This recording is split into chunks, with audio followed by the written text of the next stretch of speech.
Turkiyaga olib ketaman, o'zim bilan bir kishini olib ketaman, bir kishi sherik kerak deb video joylagan edim. Telefonim, lichniy сообщенияларым, SMSlar tinmayapti. Shartingizni ayting deb million odam so'radi. Shartlarim.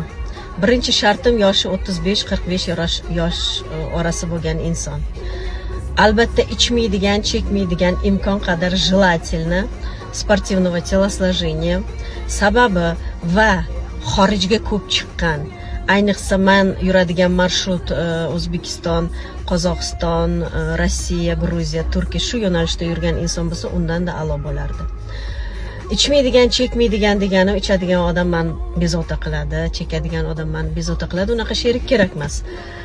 Va uzoq yo'lda necha kun yuramiz, necha hafta yuramiz bilmayman. Har xil hodisa bo'lishi mumkin.